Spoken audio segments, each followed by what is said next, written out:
안녕하십니까.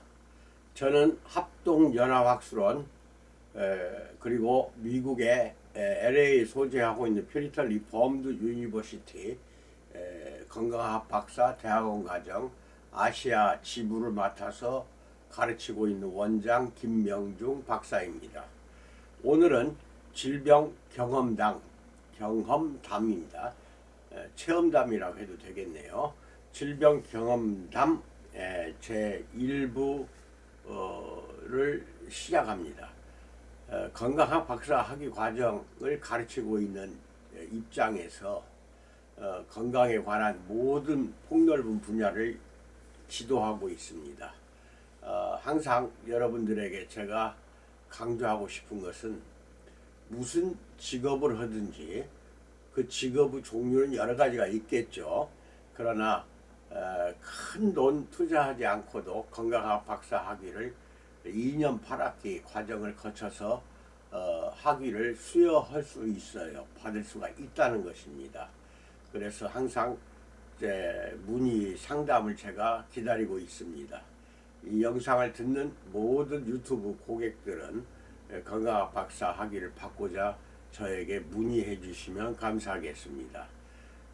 중요한 것은 제가 건강학 지도를 하고 있는 중에 제가 일생에 있어서 걸렸던 아주 뜻밖의 질병 한두 가지는 소개를 해드리는데 오늘은 여러 해 전에 제가 학생들을 데리고 제주도에 MT를 갔다 온 적이 있습니다. 이제 한가할 시간이 좀 있기에 낮에 날씨는 따뜻하고 그때가 이 10월 달이 맞는 것 같아요. 10월 달 따뜻하고 그래서 제가 있는 펜션에 머물고 있었는데 그 뜰이 잔디가 아주 예쁘게 잘 가꾸어 놨어요. 그리고 수영장도 있고 아주 좋은 아늑한 펜션이길래 잔디에 앉아서 책 좀 보겠다 하는 뜻을 가지고 생각이 있어서 가지고 왔던 책 한 권을 가지고 잔디에 앉아서 책을 좀 봤어요. 불과 1시간 정도밖에 앉아있질 않았는데 그 잔디에 그리고는 이제 2, 3일 있다가 올라왔죠. 올라와서 얼마 안 돼서 바로 온몸이 열이 나고 뭐 한 39도가 넘어가요. 보니까. 그래서 가까운 이제 병원, 종합병원에 코로나 검진하는 병원이 있어요. 그래가지고 그 병원에 쫓아갔죠. 그랬더니 코로나는 아니라는 겁니다. 그래서 제가 단골로 다니는 병원을 우선 찾아가야겠더라고요. 코로나가 아닌데 열이 나고 그 다음에 온몸에 피부가 새캄새캄 반점이 막 올라와요. 엄청나게 많이 올라오고. 근데 얼굴은 새카매지지 않는데 온몸에 특히 복부와 가슴 부위가 새캄새캄한 큼직큼직한 새카만 반점들이 막 번져요. 그래서 제가 주치의를 찾아갔죠. 내과입니다. 그래서 제 그 모습을 딱 보자고 해서 이렇게 옷을 올리고 보여줬더니 깜짝 놀라면서 빨리 입원하라고. 이거는 털진드기가 옮겨서 나타나는 증상이다. 이것은 입원 치료할 수밖에 없다. 잘못하면은 고열로 인하여 폐혈증까지 걸리고 죽게 된다. 지금 오늘 바로 입원하라고 해서 입원을 했습니다. 그래서 이제 피 검사도 하고 여러 가지 검사하는 과정에서 왼쪽 다리 허벅지 안쪽입니다. 이쪽에 안쪽에 새카맣게 뭐가 있어요. 그래가지고 어두울 때 입원실에서 간호원이 거기 후레쉬를 비춰주더라고요. 봤더니 털진드기가 그 안에서 새끼를 까가지고 새끼가 돌아다니는 게 보여요. 눈에. 피부 바로 피부층에서 피부 속에서 그런 거예요. 그러니까 털진드기 한두 마리가 제주도 그 잔디 풀밭은 유난히 나중에 내가 이제 조사하고 봤더니 우리나라에서 털진드기, 다른 말로는 쯔쯔가무시라고 그래요. 이것이 가장 심한 데가 제주도랍니다. 그리고 10월, 11월 달, 그 다음에 4, 5월 봄에, 가을에 이때에는 털진드기가 유난히 많이 번성하는 시기라는 거예요. 그 시기에 제가 잔디에 앉아 있었으니 그 털진드기가 이렇게 올라와 가지고 물고 피부를 뚫고 들어갔는데 아마 이 털진드기가 이게 이렇게 피부를 뚫고 들어가려면 물어 뜯어야 될 거 아니에요. 근데 아픈 걸 거의 못 느꼈어요. 이걸 보면은 털진드기가 물 때 아픈 감각, 통증이 없다는 거는 아마 그 털진드기 그 물면서 거기에서 나오는 어떠한 뭐 침이 됐든 털진드기의 어떠한 액체가 마비를 시키는 것 같아요. 마취시키니까 뚫고 들어가는 거 몰랐어요. 그래가지고 올라와서 2, 3일 더 있다가 발열이 생기고 그래서 코로나인 줄 알았더니 결국은 온몸이 반점이 막 새카맣게 올라오더라고요. 입원해가지고 이제 치료를 받는데 이제 피를 뽑더라고요. 피 뽑아서 염증을 수치를 조사하는 것이 당연하죠. 이렇게 되면은. 그래서 링겔 수액에 마이신을 넣어서 마이신이 계속 들어가요. 몸에 들어가면서 그 다음에 피를 뽑아서 염증이 어느 정도인가를 조사하는 거. 이거 혈액 속의 염증 농도는 CRP 수치라고 합니다. CRP 조사를 하는데 0.5에서 1.0 사이가 정상입니다. 정상. 그런데 저는 9.0이 나와요. 거의 10에 가깝게 수치가 올라와 있어요. 그러면 이것은 상당히 염증이 심하다는 뜻입니다. 그래서 이제 알게 됐으니까 집안 식구들 시켜서 완미당 빨리 가져와라. 한 박스 갖고 와라. 해가지고 완미당을 갖다 놓고 그 다음날부터 이제 먹기 시작했죠. 아침, 점심, 저녁 잠잘 때 하루 4번을 먹었어요. 완미당을. 그래서 이틀째 되는 날 다시 이제 피검사를 하는데 0.5에서 1.0 사이로 정상으로 딱 낮춰지는 거 있죠. 딱 떨어져요. 그것은 항생제로는 염증 수치를 낮출 수가 없어요. 이 찐득이는 죽일 수 있어요. 털진드기는. 그런데 거기에서 발생한 염증이 혈액 속에 온 전신을 흐르면서 그 독소가 이제 피부에 반점 새카맣게 나타나는 거죠. 그게 염증에 있는 독소가 반응을 보이는 거거든요. 근데 그것은 링겔을 맞고 일주일 내내 세척을 해도 혈액을 깨끗하게 한다 한들 염증 수치가 그렇게 순식간에 줄어들 수가 없어요. 그럼 일주일 입원할 거 10일, 15일을 입원해도 안 잡히는 경우가 있어요. 경우에 따라서 어떤 여자분은 시골 농촌에서 농사 짓는 분이 논두렁에 그 풀이 많잖아요. 거기에 그냥 소변이 급하니까 아래를 까내리고 소변을 보다가 여자분이 그 질 입구에 뚫고 들어가 가지고 쭈쭈가무시 털진드기가 뚫고 들어가서 온몸이 막 새카매지면서 시커먼 것뿐만 아니라 열이 심해가지고 거의 죽음 가까이 갔다가 되살아났다 하는 이야기도 보고가 되어 있어요. 근데 해마다 가을철 늦가을이면은 쯔쯔가무시로 인하여 죽는 사람의 수요가 꽤 많아요. 우리나라가 많습니다. 그래서 제가 일주일을 입원해야 된다는데 3일째 되는 날 그걸 먹기 시작해서 4일째 되는 날 완벽히 염증 수치가 잡아지고 보니까 이 속에 있던 쯔쯔가무시는 아예 없어졌어요. 이게 없어졌다는 게 제가 죽었겠죠. 죽어서 치워진 거고 새카맣게 그 자리에 딱지가 한 지름이 1.5cm 정도 된 딱지가 있는데 이거는 그 후로 한 10일 후에 떨어졌어 없어지더라고요. 이렇게 해서 일주일 입원해야 할 거 4일 만에 좋아져 가지고 퇴원을 했는데 그 퇴원하게 된 것은 이틀간 완미당을 먹었기 때문에 그게 퇴원이 가능한 겁니다. 왜냐하면 염증 수치가 정상으로 되어버리니까 정상이 되니까 결국은 퇴원한 겁니다. 근데 내 몸 안에 염증이라는 것이 그렇게 아주 지독한 것입니다. 염증이 많을수록 혈액이 더러워진 혈액이 각 전신의 세포와 조직에 공급이 되면서 그 세포와 조직을 변형을 시키거나 염증 세포로 만들거나 질병 세포, 병든 세포로 만들어서 온몸에 만병의 근원이 되는 것이 염증입니다. 혈액 속의 염증. 이거는 무서운 것입니다. 비만 환자, 즉 비만자들은 조금씩 하루에 염증을 만들어내요. 그렇기 때문에 비만자들은 특히 제가 권장하는 것은 완미당을 날마다 먹어야 됩니다. 비만이 개선될 때까지 평생을 먹어야 돼요.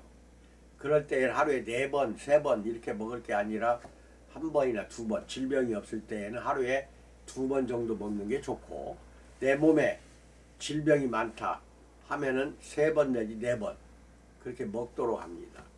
특히 몸 안에 혈액이 염증 수치가 아주 높아지는 것, 그것은 자가 면역 질환이 특히 더 그래요. 면역세포가 내 몸을 공격하면서 염증을 자꾸 만들어내거든요. 면역세포 때문에 그러는 겁니다. 내 몸을 공격하니까 염증세포가. 그게 자가 면역 질환 중에 대표적인 것이 류마티스 관절염입니다. 류마티스 관절염 환자는 완미닭을 반드시 먹어야 됩니다. 과거 한 10몇 년 전인가요? 내가 아는 여자 목사분 한 분이 계시는데 전신에 류마티스가 걸렸어요. 전신에. 그걸 잡는 과정에서 완미닭을 바로 복용을 시켰더니 한 6개월 후에는 류마티스 관절염도 치유가 되고 깨끗하게 몸이 나았어요. 물론 완미닭만 먹은 게 아니라 하루에 한 번씩 셀젤을 머리끝에서 발끝까지 바르고 땀, 한증을 내라고 그랬어요. 집에서 얼마든지 열기구가 있잖아요. 베드나 마사지 이렇게 덮어 씌우는 것이 됐든 전기 베드나 전기 담요도 있고 또 사우나 박스 중고로 갖다 놓을 수도 있고 그렇게 땀을 내는 것 도구는 많이 있으니까 셀젤에 집에서 할 수도 있어요. 그 여자 목사는 그런 식으로 했어요. 셀젤을 큰 걸 사다 놓고 하루에 한 번씩 한증하고 완미당을 하루에 3번 내지 4번씩을 6개월 이상을 복용을 했어요. 이 사람은 혈액의 염증 수치, 영어로 보면 CRP라고 그래요. CRP 수치가 40이었어요. 엄청난 거죠. 그래 이게 빨리 제거하지 않으면은 다른 질병으로 합병증이 와서 엄청난 이제 질병으로 쓰러져서 사망하게 될 수밖에 없어요. 그게 류마티스 관절염이 그렇게 참으로 힘든 겁니다. 그래서 완미당 먹고 회복을 하고 셀젤 바르고 하루에 한 번씩 한증을 6개월 이상을 해가지고 지금껏 10년이 넘었는데 류마티스 관절염도 100% 치유가 됐어요. 그래서 건강한 몸으로 목회하고 있는 것을 볼 수 있습니다. 가끔 10년이 지난 지금도 전화를 합니다. 그럼 지금도 건강하다는 겁니다. 그럼 류마티스 관절염이 완전히 자가면역 질환은 동서양 의학으로는 불치병입니다. 절대 치유가 안 되는 거예요. 근데 치유가 됐잖아요. 2가지로 셀젤 전신에 바르고 한증하고 완미당 먹고. 근데 그 뒤에 나온 게 이제 건미당도 있고 또 건미당도 또 그 뒤에는 먹었어요. 계속 완미당과 같이 먹고 그 다음에는 요 근래 나온 것인데 이제 정미환, 십전대보환 이 2가지는 쌍둥이입니다. 이것을 요새 같았으면 제가 권장을 했겠죠. 10년 전 사건이니까. 그러면 이제 건미당도 드셔야 됩니다. 자, 이렇게 해서 내 몸 건강을 확실하게 유지시켜야 한다. 찌찌가무시 이제 가을철에 이제 선선해졌어요. 이때 조심해야 됩니다. 야외에 이제 꼭 가을이기 때문에 놀러들 많이들 가시는데 야산이나 풀밭에 앉아서 점심을 먹거나 오락 즐기는 거 그것까지는 좋아요. 그런데 반드시 깔개를 깔고 그 위에서 앉아 계시기 바랍니다. 털진드기가 굉장히 많습니다. 아주 그냥 초가을에서 늦가을까지 발악을 해요. 더 많이 번성을 합니다. 10월 11월 달 털진드기 야외에 나갔을 때 풀밭에 그냥 앉지 말고 깔개가 있죠. 가지고 놀러 가면 언제나 이렇게 깔고 앉잖아요. 그것을 꼭 깔고 앉도록 애들까지도 조심해야 됩니다. 그냥 이 양말 이렇게 바지를 이렇게 기어 올라와요. 몰라요. 느낌이 없어요. 제가 직접 경험을 했잖아요. 그러니까 무는데도 자극이 없어요. 그러니까 모르는 거죠. 이제 허벅지 안쪽 살을 뚫고 들어갔잖아요. 보여요. 새끼를 까가 새끼가 움직이는 것이. 밤에 어두울 때 후레쉬를 비치면은 빨갛게 후레쉬를 보면은 애미가 큰 게 있고 새끼가 꾸물꾸물 막 10여 마리가 막 돌아다녀요. 이렇게 무서워서 온몸이 새카매졌다는 것은 혈액의 염증 수치가 높아지면서 독소가 쌓일 때까지 쌓였어요. 이렇게 새카매져서 죽는 거, 이게 폐혈증이에요. 여러분 참말 조심해야 됩니다. 어디가 내가 몸이 좀 안 좋다 아프다 하면은 아픈 것을 치유하고 치료하는 약을 드시는 건 좋은데 잊지 말고 반드시 플러스 알파 완미당을 드셔야 됩니다. 왜냐하면 모든 질병은 면역체계가 왕성하게 면역 활동하면서 결국은 염증을 일으키거든요. 코로나도 마찬가지입니다. 바이러스이기 때문에 감기 코로나가 들어올 때에는 일단은 코로나 이겨내는 거, 바이러스를 잡아내는 거, 이건 건미당이에요. 식전에 건미당, 식후에는 완미당, 이렇게 해서 코로나나 감기 바이러스나 나노바이러스라고 그래요. 그런 것들이 또는 박테리아가 내 몸에 들어와서 질병에 걸릴 때에는 병원 치료를 받으면서 항상 완미당은 먹어야 된다. 그래서 낫고 나면은 이제 허약해진 걸 빨리 복구하기 위해서는 정미, 환을 건미당과 함께 복용하는 게 좋아요. 건미당이 따로 있고 정미, 환이 따로 있습니다. 그러면 회복이 바로 됩니다. 이번 10월 2일, 10월 14일 월요일 날 오전 10시 반까지 인천에 박사 과정생들이 옵니다. 실기교육을 인삼 양형탕을 만드는데 이것도 치매를 예방하거나 노인이 되면 근감소증에 많이 노출이 돼요. 그래서 근육이 많이 살이 빠져요. 살이. 그래서 막 빠집니다. 근감소증이라든지 근무력증이라든지 이런 걸 다 잡아줘요. 우울증까지 잡아주는 것이 인삼 양형탕입니다. 우울증까지. 모든 질병을 잡아주는 것이 인삼 양형탕인데 이것도 한 1200년 됐어요. 역사가. 그런 아주 옛날부터 내려왔던 거를 식품으로나 환으로 허가받아서 판매도 가능합니다. 근데 이번에는 판매하려고 만드는 게 아니라 학생들 가르치기 위해서 약재를 전부 지금 준비해 놨어요. 오늘이 10월 9일이거든요. 그럼 14일 날 그 약재를 다 뜯어서 자루에 넣고 150kg짜리 솥단지 가마가 3개가 있어요. 이중솥입니다. 이중솥 3개에서 중탕을 내립니다. 이틀을 합니다. 이틀을 내려요. 그래서 그것을 약재 다 준비해 놓고 지금 기다리고 14일 날 오기만 하면 학생들과 함께 작업을 합니다. 그래서 효과가 많이 나타나면 바로 환으로 만들어서 인삼 양형 환이 되겠습니다. 환으로 만들어서 허가를 받을 거예요. 그 다음에 소화환도 지금 거의 다 샘플을 만들었어요. 14일날 오신 분에게는 제가 한 병씩 드립니다. 만들었어요. 이것도 허가 받을 겁니다. 즉 소화가 안 되는 사람, 스트레스, 식체, 구토, 메스꺼운 거, 이런 것들, 스트레스로 인한 신경성 위장병, 모든 소화가 안 되는 것부터 다 바로 잡아주는 거예요. 한 15가지 한약재를 넣어서 소화환도 만들어서 이번에 14일날 오신 분에게 선물로 하나씩 드리면서 임상 검증하고 보고하도록 그렇게 내가 지시할 것입니다. 이런 것 등등은 일반인들이 만들어 팔 수 있는 고형차라든지 이렇게 환이나 가루로 만들어 팔거나 탕으로 만들어서 팔 수가 있어요. 허가 받으면 됩니다. 자, 여기까지 말씀드렸습니다. 건강하시기 바랍니다. 아주 아무것도 아닌 사소한 부주의 제가 알거든요. ጭጭ하고 잘 알아요. 아는데도 너무 그 펜션이 제주도 펜션이 너무 이쁘고 아름답게 꾸며놨길래 또 따뜻하고 낮에는 그래서 앉아서 좀 책을 보다가 ጭጭ가무시 걸려서 죽다 살아난 겁니다. 완미당이 없었으면 힘들었어요. 일주일 입원하라는 거 4일 만에 퇴원을 한 겁니다. 빨리 치유가 된 거죠. 여기까지 말씀드렸습니다. 건강하셔야 됩니다. 특히 환절기이기 때문에 코로나뿐만 아니라 독감, 감기 이게 노출되면 반드시 건미당 드셔야 됩니다. 바이러스, 박테리아는 건미당이 최고입니다. 그 다음에 완미당은 염증이나 암 암도 제거되는 것은 완미당입니다. 여기까지 말씀드렸으니 건강한 신체와 영혼을 가지고 항상 무병장수하시면서 120, 150세까지 사시는 여러분과 내가 되기를 간절히 희망합니다. 축원드립니다. 감사합니다.